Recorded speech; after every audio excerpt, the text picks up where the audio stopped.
ओम श्री गणेशाय नमः। गणेश चतुर्थी की 4 पौराणिक एवं प्रचलित कथाएं। व्रत में सुनने से दूर होंगे सारे संकट, मिलेगा अपार सुख। संकष्टी गणेश चतुर्थी व्रत करने से घर परिवार में आ रही विविधा दूर होती है। कई दिनों से रुके मांगलिक कार्य संपन्न होते हैं तथा भगवान श्री गणेश असीम सुखों की प्राप्ति कराते हैं। माह की किसी भी चतुर्थी के दिन भगवान श्री गणेश की पूजा के दौरान संकष्टी गणेश चतुर्थी व्रत की कथा पढ़ना अथवा सुनना जरूरी होता है। संकष्टी गणेश चतुर्थी से संबंधित 4 कथाएं प्रचलित हैं। तो चलिए सुनते हैं गणेश चतुर्थी व्रत की कथाएं। गणेश चतुर्थी व्रत की पहली कथा। पौराणिक एवं प्रचलित श्री गणेश कथा के अनुसार एक बार देवता कई विपदाओं से घिरे थे।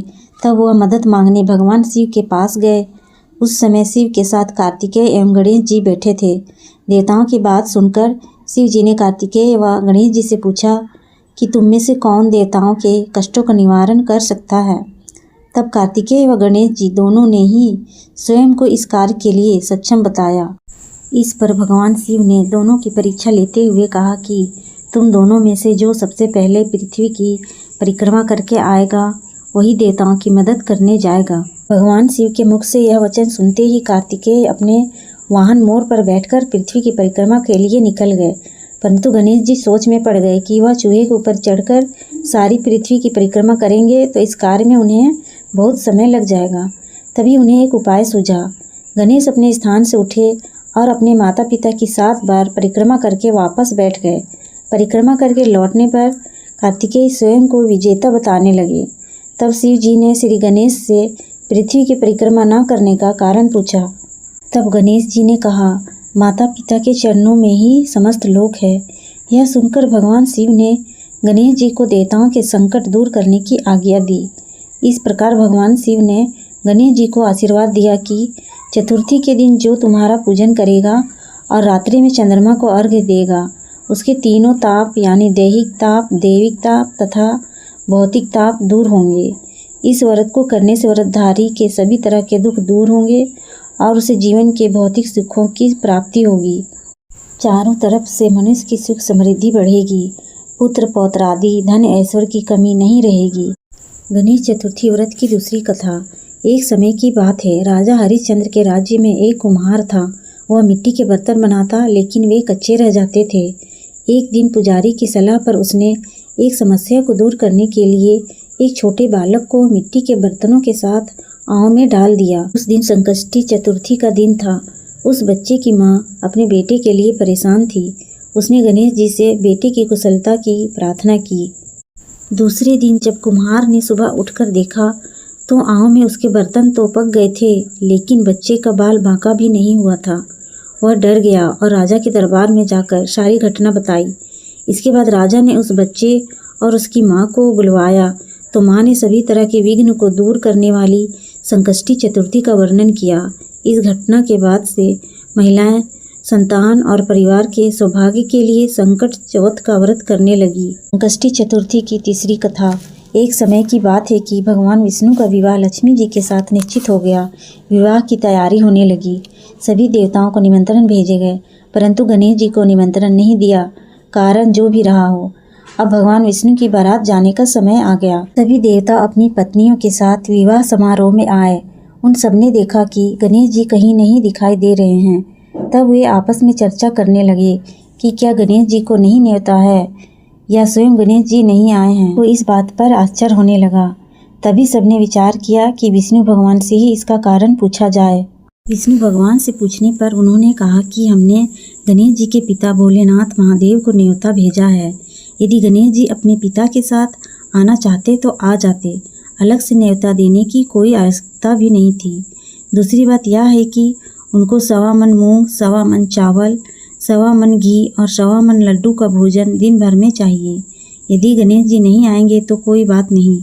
दूसरे के घर जाकर इतना सारा खाना पीना अच्छा भी नहीं लगता। वार्ता कर ही रहे थे कि किसी ने सुझाव दिया, यदि गणेश जी आ भी जाएं तो उनको द्वारपाल बनाकर बैठा देंगे कि आप घर की याद रखना। आप तो चूहे पर बैठकर धीरे धीरे चलोगे तो बारात से बहुत पीछे रह जाओगे। यह सुझाव भी सबको पसंद आ गया तो विष्णु भगवान ने भी अपनी सहमति दे दी। होना क्या था, इतने में गणेश जी वहां आ पहुंचे और उन्हें समझा बुझाकर घर की रखवाली करने बैठा दिया। बारात चल दी। तब नारद जी ने देखा कि गणेश जी तो दरवाजे पर ही बैठे हुए हैं, तो वे गणेश जी के पास गए और रुकने का कारण पूछा। गणेश जी कहने लगे कि विष्णु भगवान ने मेरा बहुत अपमान किया है। नारद जी ने कहा कि आप अपनी मूषक सेना को आगे भेज दें, वह रास्ता खोद देगी जिससे उनके वाहन धरती में धंस जाएंगे, तब आपको सम्मान पूर्वक बुलाना पड़ेगा। अब तो गणेश जी ने अपनी मूषक सेना जल्दी से आगे भेज दी और सेना ने जमीन खोद दी। जब बारात वहां से निकली तो रथों के पहिए धरती में धंस गए। लाख कोशिश किए परंतु पहिए नहीं निकले। सभी ने अपने अपने उपाय किए परंतु पहिए तो नहीं निकले, बल्कि जगह जगह से टूट गए। किसी की समझ में नहीं आ रहा था कि अब क्या किया जाए। तभी नारद जी ने कहा, आप लोगों ने गणेश जी का अपमान करके अच्छा नहीं किया। यदि उन्हें मना कर लाया जाए तो आपका कार्य सिद्ध हो सकता है और यह संकट टल सकता है। शंकर भगवान ने अपने दूत नंदी को भेजा और वे गणेश जी को लेकर आए। गणेश जी का आदर सम्मान के साथ पूजन किया। तब कहीं रथ के पहिए निकले। अब रथ के पहिए निकल तो गए परंतु वे टूट फूट गए, तो उन्हें सुधारे कौन।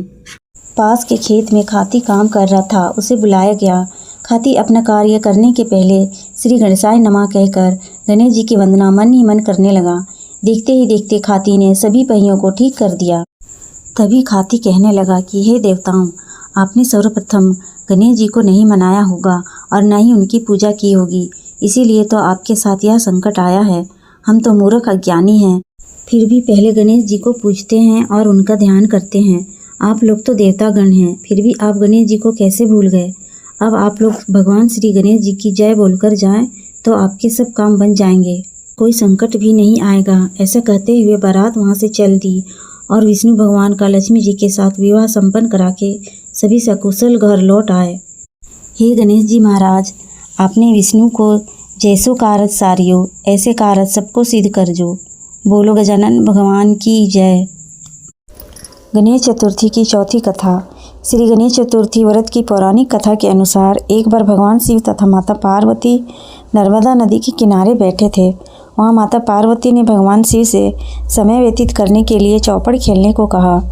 शिव जी चौपड़ खेलने के लिए तैयार हो गए, परंतु इस खेल में हार जीत का फैसला कौन करेगा, यह प्रश्न उनके समक्ष उठा। तो भगवान शिव ने कुछ तिनके एकत्रित कर उसका एक पुतला बनाकर उसकी प्राण प्रतिष्ठा कर दी और पुतले से कहा, बेटा, हम चौपड़ खेलना चाहते हैं, परंतु हमारी हार जीत का फैसला करने वाला कोई नहीं है, इसीलिए तुम बताना कि हम दोनों में से कौन हारा और कौन जीता। इसके बाद भगवान शिव और माता पार्वती का चौपड़ खेल शुरू हो गया।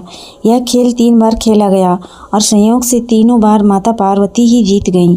खेल समाप्त होने के बाद बालक से हार जीत का फैसला करने के लिए कहा गया, तो उस बालक ने महादेव को विजयी बताया। यह सुनकर माता पार्वती क्रोधित हो गईं और क्रोध में उन्होंने बालक को लंगड़ा होने, कीचड़ में पड़े रहने का श्राप दे दिया। बालक ने माता पार्वती से माफ़ी मांगी और कहा कि यह मुझसे अज्ञानतावश ऐसा हुआ है, मैंने किसी द्वेष भाव में ऐसा नहीं किया। बालक द्वारा क्षमा मांगने पर माता ने कहा, यहाँ गणेश पूजन के लिए नाग कन्याएं आएंगी, उनके कहे अनुसार तुम गणेश व्रत करो, ऐसा करने से तुम मुझे प्राप्त करोगी। यह कहकर माता पार्वती भगवान शिव के साथ कैलाश पर्वत पर चली गईं। 1 वर्ष के बाद उस स्थान पर नाग कन्याएं आईं। तब नाग कन्याओं से श्री गणेश के व्रत की विधि मालूम करने पर उस बालक ने 21 दिन लगातार गणेश जी का व्रत किया। उसकी श्रद्धा से गणेश जी प्रसन्न हुए। उन्होंने बालक को मनोवांछित फल मांगने के लिए कहा। उस पर बालक ने कहा, हे विनायक, मुझ में इतनी शक्ति दीजिए कि मैं अपने पैरों से चलकर अपने माता पिता के साथ कैलाश पर्वत पर पहुंच सकूं और वे यह देख प्रसन्न हों। अब बालक को वरदान देकर श्री गणेश अंतर ध्यान हो गए। इसके बाद वह बालक कैलाश पर्वत पर पहुंच गया और कैलाश पर्वत पर पहुंचने की अपनी कथा उसने भगवान शिव को सुनाई। चौपड़ वाले दिन से माता पार्वती शिव जी से विमुख हो गई थी। देवी के रुष्ट होने पर भगवान शिव ने भी बालक के बताए अनुसार 21 दिनों तक श्री गणेश का व्रत किया। इस व्रत के प्रभाव से माता पार्वती के मन से भगवान शिव के लिए जो नाराजगी थी वह समाप्त हो गई। तब यह व्रत विधि भगवान शंकर ने माता पार्वती को भी बताई। यह सुनकर माता पार्वती के मन में भी अपने पुत्र कार्तिकेय से मिलने की इच्छा जागृत हुई। तब माता पार्वती ने भी 21 दिन तक श्री गणेश का व्रत किया तथा दुर्वा फूल और लड्डुओं से गणेश जी का पूजन अर्चन किया। व्रत के 21वें दिन कार्तिकेय स्वयं माता पार्वती से आ मिले। उस दिन से श्री गणेश चतुर्थी का यह व्रत समस्त मनोकामनाओं की पूर्ति करने वाला व्रत माना जाता है। इस व्रत को करने से मनुष्य के सारे कष्ट दूर होते हैं और उसे जीवन में सुख समृद्धि धन वैभव सारी चीज़ें प्राप्त होती है। उसके जीवन में खुशहाली आती है।